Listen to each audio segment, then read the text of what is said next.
Welcome to another episode of Home Sweet Home. My name is Rod McCall. And I'm Scott Nichols. Do you have fun? Do I have fun? Yeah. Like just in general? Yeah. Yeah. Do you find that you can engage your inner child? Isn't that all I do? Okay. I feel like sometimes that's all I do. Right? Okay, fair point. Do you find that sometimes people around you can make you act a lot younger than your age? That they can transport you back to being, 17, 18 years old, doing kind of silly, crazy, oh my God, I can't believe I'm doing this kind of things? Right. Yeah. I mean, sometimes, right? You can run into people that are similar to you in a lot of ways. And, reminiscing is certainly a piece of that, right? Like okay. The song Glory Days, right? Like thinking about the glory days. Right? Because it's not just a song. Sure. Well, because I got thinking, and, I go back and I miss seeing everybody at school. Yeah. And I mean, you come by occasionally. I do. Not everybody's there. No. And because of just life, right. We had for a few years a fantastic work family. Yeah. And in that work family, I think what made it special was we could bring out the inner child in each other. I mean, for sure. And right. And so so it got me thinking, because you don't find that in all workplaces. No, although I will say that in just about every place that I've worked, I've had it for a time. Okay. It was quite the thing, the time period you're talking about. Yeah. It isn't quite the same. There's just less people to do that with. And part of it's just because, there's a lot of new people. Right. You haven't gotten to know each other yet, or the stars haven't aligned as far as when you have lunch or something like that. But there's, anytime you get an opportunity to get to know people, these kinds of things can come out. Sure. And so I've been at places long enough generally to know people well enough to really have some fun. And, much of that, as far as those friends that I really had fun with, I am still in contact with today, even if it was 20 years ago that I was having fun. Well, so here's what I wonder. Why can't we have it all the time? Why is work? Because we have to be adults. Okay. But here's the question I have for you. Can you be both an adult and be playful? Can you, because I look at the people that in the department now, since so many of us have gone, whether leaving for whatever reason, we are not all working together at the same building in the same department this year. And with these newer folks, why are they not as entertaining and playful? Is it because they can't be? Or is it because they're afraid of being playful, that by being a little bit engaging some of that inner childhood, it will influence how the bosses look at them? I don't think that's ever the scenario, right? Like, I think it has more to do with you play with the people who are on the playground at the time. And so if you're not in the proximity of those people, how do you know, right? They might be playful with, in their own way with other people. Okay. So it's just a matter of, who's around you at the time. Okay. I think. Well, right? I mean, I don't get to play with the people who aren't on the playground. Fair enough. But I also look at dress up days. Okay. At work, do you have dress up days? Now, being that you're in a school, of course, you do. But even when I've worked at different office facilities, they would try and do dress up days. Why won't you participate in a dress up day? If you don't participate, because I'm not wearing pajamas to work. Oh, I have. I know you have, and that's wonderful, right? That's very playful for you. That's just not my thing, right? Okay. I'm not going to do that. I'm going to be very excited when everybody else does that. Great. That's, you're having fun. And I like that. For me, that's just not a thing. Now, will I wear the ugly sweater? I did. Okay. Right. I even have ugly sweater shoes that I wear once a year. Yes, I know. I've seen them. So, I mean, I think that's very playful. Okay. But, there's just, so maybe there's some things I would do and some, I have boundaries. I have limits for me. Okay. I don't apply those limits to other people. Okay. That's up to you. Sure. But the fact is you do engage. And I'm thinking about the people that don't engage in any of that they try and be very serious. They don't want to laugh. They don't want to joke. They don't want to engage. And I wonder if some of this has to do because we are, as adults, we're taught we need to be serious. And that seriousness equals maturity. And if you aren't acting serious, you're not mature. If you act childish, you're immature, especially in the work environment. I mean, I've seen social media, and I'm not sure anybody's mature. Okay. But, okay. But I hear what you're saying. I guess I just don't know. I just don't know because I'm not around them all the time if they're not somewhat playful around somebody. Okay. Fair enough. But, and I'm not talking at home. I'm not talking in their, outside of work. I'm talking just, because here's the thing. When we can be playful in our adulthood lives, and where do we spend a large chunk of our adulthood lives? We spend it at work. Now, I think there's a fine line between being playful and being destructive. Sure. I mean, I spent 23 years working in schools, and I worked with some very serious people. I've worked with some entertaining people. And I would imagine you've worked with a lot of the same kinds of folks. But I remember when I first moved from private school to public school, and none of these guys listen to our podcast, so I can share this. And what's funny is that a lot of these folks are now administrators. One of them was voted Texas Principal of the Year a few years ago. Wow. But we would send kids, because we were all worked, it was a freshman center for a couple of years. So we had a bunch of 14-year-old kids. And so we would send some of the kids just playing around, like on those days that don't really matter a whole lot. Like, I don't know what those days are. The day before Thanksgiving, the day before Christmas break, the day before spring break, I got to be serious all the time. Oh, yeah, whatever. There's no play. So, but they would send kids looking for the left-handed screwdriver or for the paper stretcher. And these kids would think it was serious. And, the teachers would play, in this, so they come to me and they go, McCall, hey, Mr. So-and-so or Coach so-and-so said you had the paper stretcher. Right. Well, I did. I had it earlier this morning, but I actually, during my plan period earlier today, I gave it to teacher Y. Right. And so go see them. And so kids would spend an entire class period going all over. It's a great lesson in inquiry, right? Like these days, you just Google the paper stretcher and they find out there's no such thing. Yes. So you're just messing with me. That is true. But these kids, it would take them a while to figure it out. But I think of... And when you say left-handed screwdriver, so everybody knows that I'm a Disney guy. Uh-huh. And I just saw it back in December when I was at Disney. Uh-huh. At the Disney Springs, they have a left-handed store. and my wife loves it because she's left-handed. Okay. Right. So we go there and we laugh at all the things. But there are some legitimate things, right? Like there's left-handed scissors. Oh, no, that is true. Yes, right? because of the way they're designed. There are left-handed things that work better in your left hand than they do in your right. Yes. But obviously a screwdriver, probably not one of those things, but no. But it's plausible. Right? It is so. And I think more plausible than a paper stretcher, but but yeah, I love the left-handed store. I think it's great. So, yeah, some is legit, but basically the idea is when we're, especially as adults, it's okay to redefine what we consider as play. Yeah. All right. Because playing isn't just games. It's a mindset. It's being curious. It's being open. It's experimentation.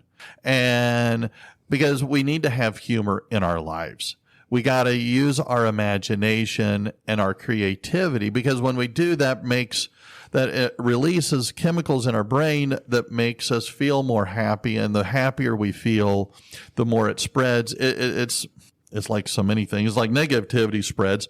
so can positivity. Right. And so, I don't know. I argue that it's not being immature. It is being emotionally flexible, and then that's actually emotional flexibility in action when you're being playful. Right. So I've read some books recently that actually talk about this. Okay. And there's one called Indistractable. Great book.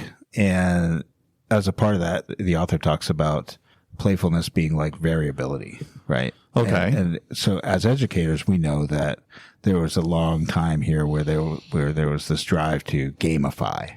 Okay. Right? You gamify education because kids get bored. And so if we gamify it, it becomes more interesting to them and they engage better with it. Why do they do that? It's because of variability, right? In games, you have variable outcomes. Mm-hmm. You have variable things that can happen in the game. And so you get more interested in the variability of it. And I think this is what happens, right? When we would sit down at lunch with people and the reminiscing or the jokes would come around and there was just a variableness to it that kept you engaged and interested and makes it memorable. And that variability is something that like your brain craves. You know, right? As you say that, again, some of the psychology behind this shows that when we as adults play more, we experience lower levels of stress. Right. So if we find variability in routine, if we can find a way to make it more fun, it just makes it more interesting. And that's the thing. And when we're happier, especially at work, then we do better at our job. Higher job satisfaction occurs. We have better relationships with the people that we work with. Right. Even if you engage and play with family members, a family that plays together stays together. Yeah. So my grandson loves this. His most favorite thing to do, whether we get together on Thanksgiving, Christmas, a weeknight, randomly during the year, he insists that we have game night. And that is He perfect. loves it every time. That's what he wants to do. And we're not talking video games, right? We're not talking having the TV on. We're talking sitting around a table, playing board games and the like, right? Yes. And he just loves it. He thrives on it. He thinks it's just a great time. And he's right. Right? Oh, amen. You get a lot of good interaction out of that. I had students that, my courses end because I have semester courses. They end at the end of the semester. And so sometimes you have a day at the end where some kids are making some things, but there's something happening. But for the most part, there's not a lot going on. Right. Right. And so that happens more at the first semester than the second because I have more time. But those kids oftentimes bring in games, or I have supplied games where they play games, right? What is that? And you could say, well, they're not learning anything. And absolutely. Yes, they are. They're learning how to interact. They're learning how to do math. They're learning how to solve problems. There's all kinds of learning that goes on with play. And I think that that's important too. So as adults, to not stop learning, right? Play, it allows us to learn too. Well, one of the things that play does is it allows us to build trust. Yeah. It allows us to, because playfulness basically reflects our ability to trust someone else. And in whatever situation or setting we're in, we benefit from having more trust with other folks. And when you can have trust, you can also be more authentic. Right. And, the whole concept of letting our hair down. Well, you and I, that's a little harder to do. But it's because here's the other thing. It's also a form of mindfulness when we're playing, when we're letting our hair down, when we're relaxing, being able to show our true authentic self, because we can not overthink. We're just us. We're just having fun. We're goofing around. We're being, because it also, another psychological benefit is it shows that we are safe in this relationship, and it shows that we have true confidence to truly show who we are and be a little bit silly, but it also generates a sense of self-worth. And so it builds a camaraderie, right? It builds that community. and culture between people. So if you're doing this in a workplace, right, it's making that workplace stronger. Exactly. So it's not a waste by any means. It's definitely making it stronger. And it's, you know, sometimes we think of it as being bad, but it's not. It's essential, right? It's one of the reasons that a lot of states have protected recess time for younger kids, right? Because it's important for them to go out and play and get some energy out, and it helps them learn how to interact and socialize and do all the, it's always a learning process. Well, I have to say, you know, a lot of times we get into this trap of, oh, I'm too old for this. Well, okay, depending on what we're talking about, but for the most part, no, you're not. All right. I mean, because a lot of times if we're saying this, are we actually just masking our fear? Are we afraid to be ourselves? Right. I mean, because, you know, I think back to, you know, I use my parents and my grandparents, and I think back to some of the silliness and the stuff that they would do. And my dad always struck me as straight and narrow. But when he would get around some of his work buddies or get around his pals, oh my Lord, you would see a side that it's kind of like, whoa, who is this? But my dad was a cut up guy. Yeah. And so let this out. Let people see this other side of you. You don't have to, you know, be a stick in the mud. Sure. But I don't know. It's real confidence comes essence in saying, I can enjoy this and still be competent. I think there's time and place for play, obviously, right? But yes, you know, it's not in every moment of your day in your life. But I think the times are more frequent than we think they are. So you don't have to completely take everything so harshly seriously that you get anxiety about all things all the time. And so I think that's important, that, you know, and it doesn't even have to be. I think that if you have intentional, like, let me ask you this. So if you, when you were in the workplaces of schools that you were in, and you experienced that kind of camaraderie play stuff that was going on. Yeah. A lot of that, I know, in the time period that you discussed earlier, took place at a lunchtime. And, you know, prior to that, or maybe even after that, I mean, did you prioritize your lunchtime to be in the lunchroom, or did you do things like work through your lunch? I prioritized to have my time with everybody else. Okay. Because, I mean, I know you did while we were having that time. Yeah. Right. And I would say that for me, like, I would oftentimes try to work through lunch, but when I came across that time period and those people and that fun, I changed my priority. Yes. To be in that room intentionally as much as I could. And it's, I mean, because when you can have this kind of play, for one, it reduces your stress level. Yeah. It reduces your anxiety level. Yeah. And it helps us remain kind of more calm. You know, because if we can laugh. Yeah. Oh my gosh, the endorphins that releases is amazing. It allows us to release some of that pent up tension. Exactly. It allows us to, for at least a period of time, not overthink stuff. And so, again, the concept of being able to play, and again, play comes in many different ways. And You're right. There's a time and a place. But I keep thinking back to, you know, when we would have the dress up days, and like one of our friends, she dressed up, you know, had that blow up Stay Puft Marshmallow Man.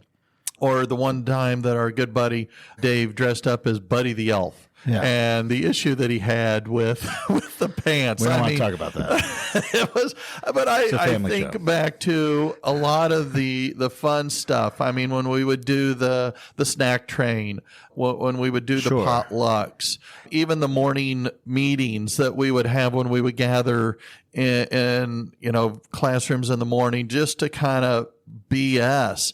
I mean, these are, again, they for me, I enjoyed it because it would start my day out on the right path. Sure. I mean, people do this all the time and have throughout history, right? Like, I don't know that how much it's a big deal these days anymore, maybe in some areas of the country, but like, People go out to bowling leagues, right? Yeah. Are they so serious about bowling that they're trying to become a professional? No, they're having fun. Yes. All right. People go out to softball leagues, right? Yeah. Are they so serious about softball that they're just trying to become a professional? Yes, I've quit teams like that. I just want to have fun. Thank you. When I played softball back when I was still living in Kansas, we played. And when we played, it was win or lose. We still drank beer after the game.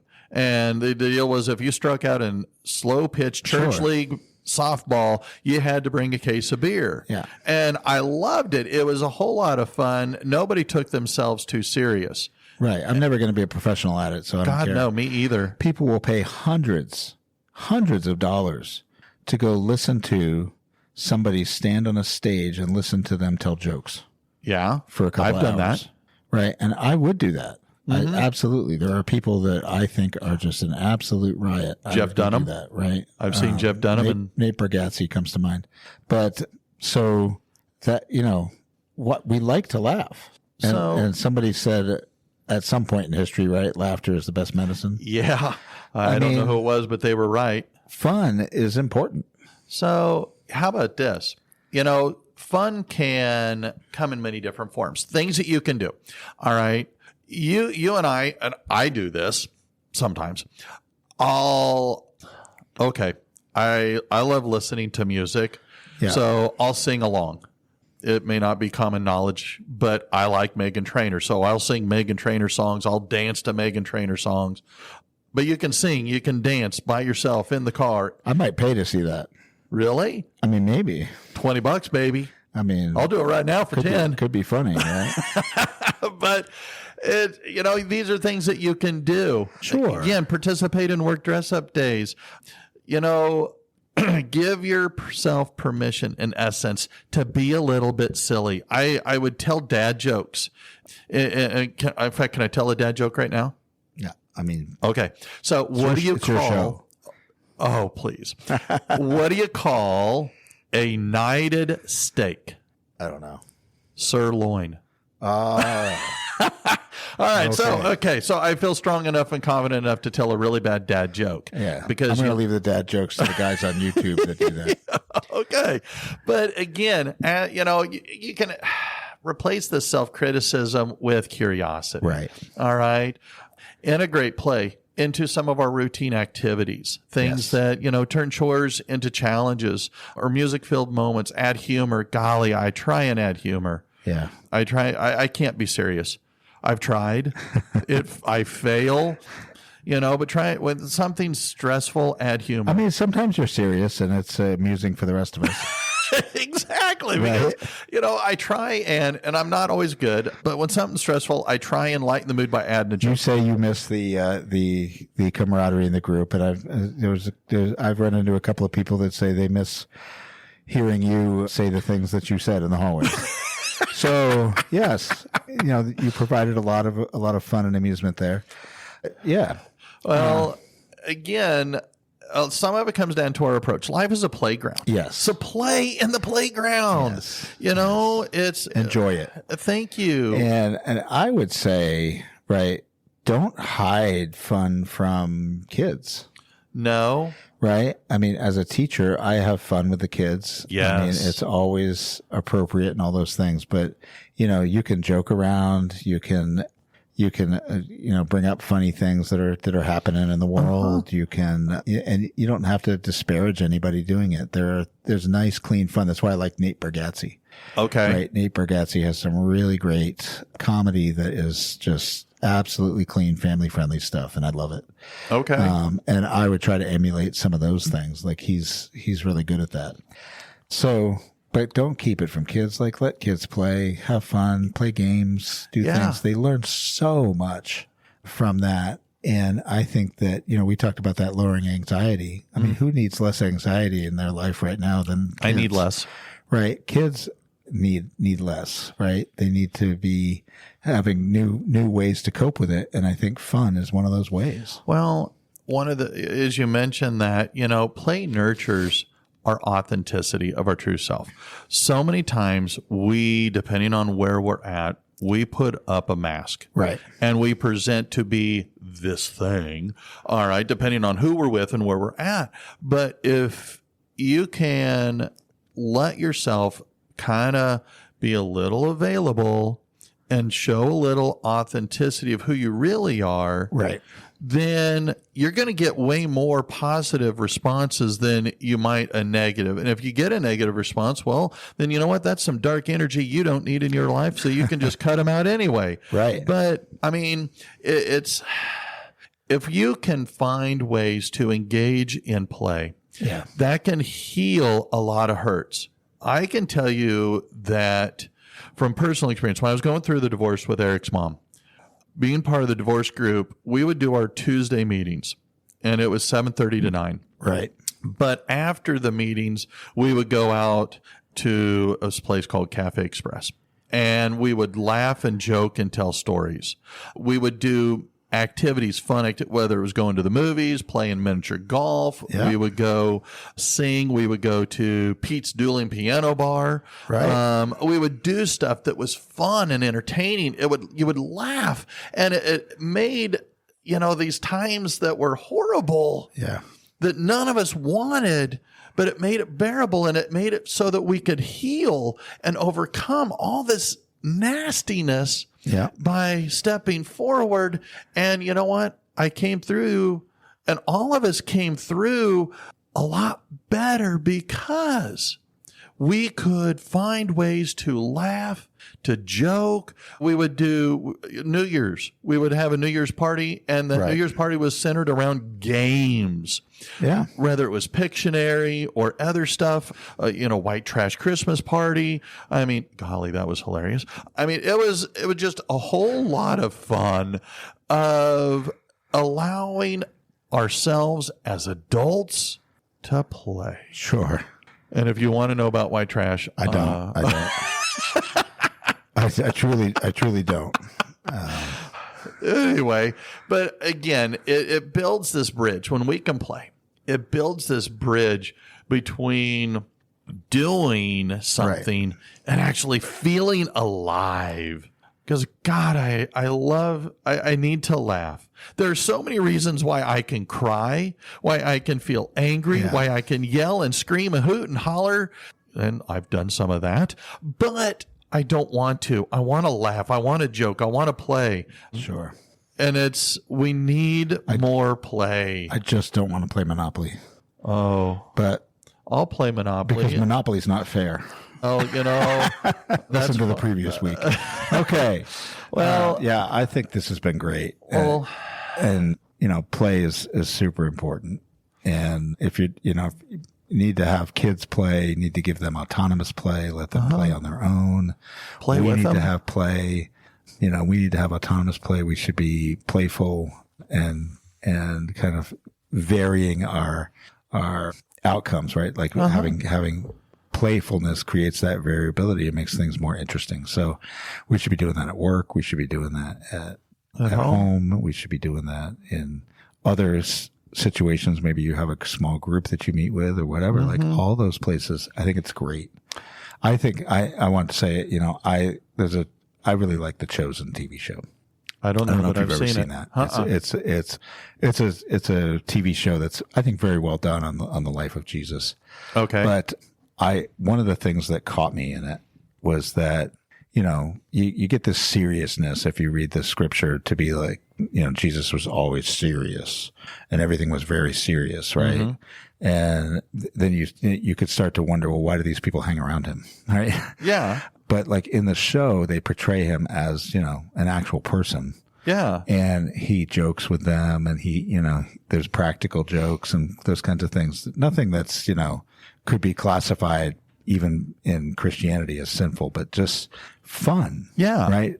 A playfulness that caught them and just made them laugh and all that. So I think that, joy is a part of things, and joy can often come from play. Yes, it can. And it can overcome the stresses that we have in life. And it's just something, like you say, laughter is the best medicine. Mm-hmm. I think that's really true. Oh, I mean, here's the thing. Being playful doesn't make you less of an adult. It just makes you more alive. Honestly, I think it probably makes you more of an adult, more mature. Well, to be able to do that and not think badly of it.